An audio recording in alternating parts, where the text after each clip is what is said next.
नमस्कार, welcome back to Pakistani prince reaction channel. उम्मीद होगा सब ठीक ठाक होंगे, खुश होंगे, आबाद होंगे, सेफ होंगे। गाइस मेरा फैजान, मेरा नाम है जावेद। तो गाइस आज की वीडियो बहुत ज्यादा इंटरेस्टिंग होने वाली है। गाइस आज हम बात करेंगे बिल गेट के ऊपर। गाइस बहुत माना हुआ गाय या आदमी है Bill Gates. Guys Bill Gates दरअसल है कौन, तो गाइस हम वीडियो में देखेंगे। वीडियो का टाइटल है Azim Premji biography in Hindi life story IT company work successful story foundation. Guys इनकी फाउंडेशन भी थी और डोनेशन भी गाइस इनकी। तो गाइस वीडियो देखेंगे, लाइन में एंड में गाइस बात करेंगे। गाइस काउंट स्टार्ट करते हैं 3 2 1 एंड स्टार्ट।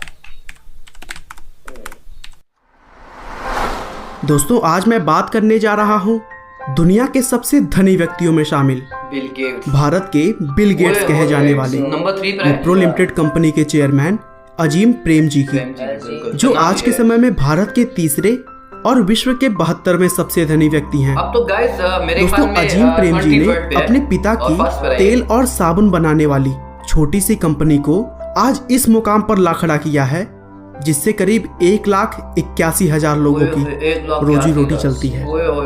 इसके अलावा अजीम प्रेमजी को भारत का सबसे बड़ा दानवीर कहा जाता है, क्योंकि वे अपनी आमदनी का एक बड़ा हिस्सा देश के लिए दान कर देते हैं। बिल्कुल। उन्होंने अजीम प्रेमजी फाउंडेशन नाम का एक ट्रस्ट भी खोल रखा है, जो भारत में एजुकेशन को बढ़ावा देने के लिए करोड़ों रुपए खर्च करता है। चलिए दोस्तों, इन सभी बातों का जिक्र मैंने आगे इसी वीडियो में डिटेल में किया है, लेकिन उससे पहले हम अजीम प्रेमजी की लाइफ को शुरू से जानते हैं। अजीम प्रेमजी का जन्म 24 जुलाई 1945 को मुंबई के एक शिया मुस्लिम परिवार में हुआ था। उनके पिता का नाम मोहम्मद हाशिम प्रेमजी था, जो खाने में प्रयोग की जाने वाली तेल और साबुन का बिजनेस करते थे। जिस साल अजीम का जन्म हुआ उसी साल उन्होंने महाराष्ट्र के जलगांव जिले में western Indian vegetable products limited की स्थापना की। कमाल है। अजीम प्रेमजी के पैदा होने के सिर्फ 2 सालों के बाद अपना देश आजाद हुआ, लेकिन देश विभाजन की मांग ने आजादी के जश्न को खत्म सा कर दिया। हिंदू मुस्लिम दंगे शुरू हो गए। सांप्रदायिक नफरत और हिंसा के बीच बहुत सारे मुस्लिम परिवार अपनी सरजमी छोड़ पाकिस्तान रवाना हो गए। चूंकि अजीम प्रेमजी का परिवार भी एक मुस्लिम कौम से था, इसीलिए पाकिस्तान के संस्थापक मोहम्मद अली जिन्ना ने उन्हें पाकिस्तान आने का न्योता दिया। करीबी रिश्तेदारों ने भी सुझाव दिया कि हिंदुस्तान में गैरों के बीच रहकर क्या करोगे, पाकिस्तान चले आओ, यहाँ अपनी कौम के लोगों के बीच में रहने का मौका मिलेगा। लेकिन हाशिम प्रेमजी ने भारत यानी अपनी सरजमी पर रहने का फैसला किया, जिसके बाद अजीम प्रेमजी ने 12वीं तक की पढ़ाई मुंबई के सेंट मैरी स्कूल से की। 12वीं की पढ़ाई पूरी होने के बाद उनके पिता चाहते थे कि बिजनेस को अच्छी तरह से संभालने के लिए बेटा अमेरिका जाकर पढ़ाई करे। इसीलिए उन्होंने अजीम का एडमिशन अमेरिका के स्टैनफोर्ड यूनिवर्सिटी में करवा दिया, जिसके बाद अजीम प्रेमजी को एक नया माहौल मिला। उन दिनों अमेरिका के लोगों के लिए कंप्यूटर बहुत आम चीज होती जा रही थी, लेकिन भारत में कंप्यूटर का बिल्कुल भी चलन नहीं था। अमेरिका पहुंचकर पहली बार उन्होंने आईटी के महत्व को जाना और फिर सुनहरे भविष्य के सपनों के साथ वह पढ़ाई में जुट गए। लेकिन तभी 1966 में जब वे सिर्फ 21 साल के थे, अचानक उनके पिता की मृत्यु हो गई, जिसकी वजह से उन्हें पढ़ाई बीच में ही छोड़कर भारत वापस लौटना पड़ा। जब वे भारत वापस आ गए तब उन्होंने अपने पिता का बिजनेस संभालने का मन बनाया, लेकिन लोगों ने कहा कि विदेश में पढ़ाई की है, तेल साबुन के बिजनेस में मत पड़ो, बेहतर है कि अच्छे खासे सैलरी और अच्छी सुविधाओं वाली नौकरी कर लो। लेकिन इन सभी बातों को अनसुना करते हुए अजीम प्रेमजी ने अपने पिता के कारोबार की कमान थाम ली। आगे चलकर कुछ ही समय बाद जो लोग अजीम प्रेमजी को इस बिजनेस में घुसने के लिए मना कर रहे थे, वही लोग उनके काम करने के अंदाज को देखकर यह कहने लगे कि बेटा तो पिता से भी ज्यादा तरक्की करेगा। अजीम प्रेमजी ने कुकिंग ऑयल और साबुन के अलावा भी कंपनी में बहुत सारे और भी उत्पाद जोड़ दिए और फिर 1977 में कंपनी का नाम बदलकर विप्रो प्रोडक्ट्स लिमिटेड कर दिया।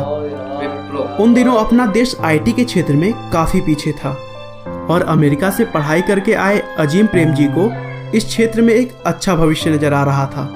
इसीलिए उन्होंने इसी क्षेत्र में कंपनी के विस्तार का फैसला किया, जिसके बाद 1980 में उन्होंने अपनी कंपनी का नाम बदलकर विप्रो लिमिटेड कर दिया और फिर उनकी कंपनी अमेरिका के सेंटिनल कंप्यूटर कॉरपोरेशन के साथ मिलकर मिनी कंप्यूटर बनाने लगी।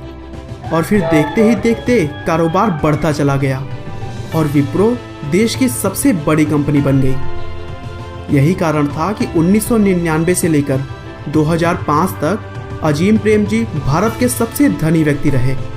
और सबसे बड़ी बात कि उन्होंने धन दौलत के साथ साथ सम्मान भी कमाया।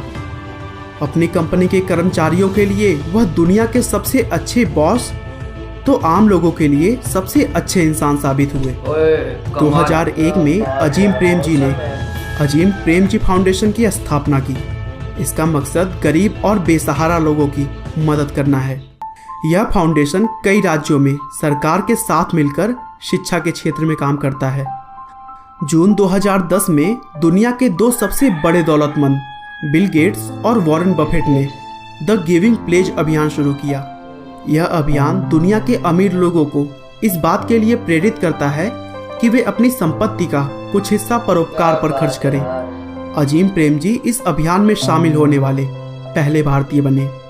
इसके अलावा साल 2013 में उन्होंने अपनी दौलत का 25% दान में दे दिया। अजीम प्रेमजी का कहना है कि अगर ईश्वर ने हमें दौलत दी है तो हमें दूसरों के बारे में जरूर सोचना चाहिए।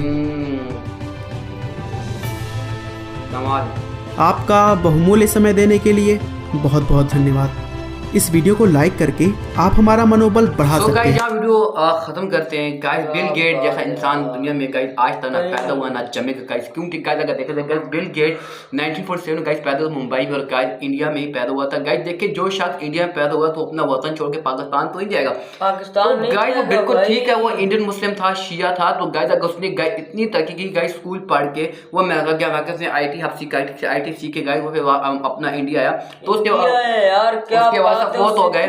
तो guys very amazing, very shocking guys, very amazing है यार। इस बंदे का इतना ज़हन था कि यार मैं अब पैसे जनरेट करके मैं दूसरों का फायदा करूंगा। ये गाइस मैं मानता हूँ। बिल गेट के अब्बू को मोहम्मद अली जिन्ना ने भी बोला था कि दादा मोहम्मद अली जिन्ना ने कि पाकिस्तान आओ, तब भी वो नहीं माना। बिल्कुल भाई उसने बोला मैं अपने भारत में ही रहूंगा। उसको लोगों काफी बुरा भला कहा, तू पाकिस्तान जा, वहां तेरे लोग हैं, यहाँ पर कोई नहीं है। तो गाइस वो बेशक आपका वहाँ कोई भी नहीं है, वहां पर आपका ऊपर वाला बैठा है, वो आपका साथ देता है। तो गाइस वाकई में उस बंदे ने इतनी मेहनत की कि जी फाउंडेशन खोला कि उसने बेरोजगारों का सहारा किया, गाइस उनकी मदद की, मददगार वो इंडिया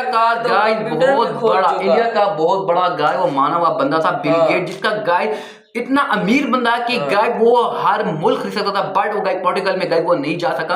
इस वजह से गाय उसने सोचा था कि यार मैं बेरोजगार की मदद करूंगा, जो यतीम है, जो मस्कीन है, गाय उनकी मैं हेल्प करूंगा, जिनको सुबह दोपहर खाना नहीं, जिनको रोटी माया नहीं थी, गाय उन्होंने हर एक चीज गाय उनको प्रोवाइड की। गाय ये आज की गाय वीडियो थी। तो गाय इस वीडियो को आपने उन लोगों तक पहुंचाना है कि गाय उनको समझ, उनका ज़हन खोले कि गाय हमारे अब भारत में ऐसे लोग भी हैं कि उनको हम याद किया करें। और गाय वेरी अमेजिंग गाय, जल्दी गाय हमारे लाइक एंड सब्सक्राइब। एक तो लाइक और शेयर ठोक दीजिए, महाकाल का दबा के लाइक और शेयर ठोक दीजिए, 5000 लौटे दिख जाना चाहिए। गाइस जल्दी से हमारे वन के सब्सक्राइब गाइस आपका बहुत प्यार दे रहे हैं गाइस। मिलते हैं गाइस नेक्स्ट वीडियो में। जय हिंद।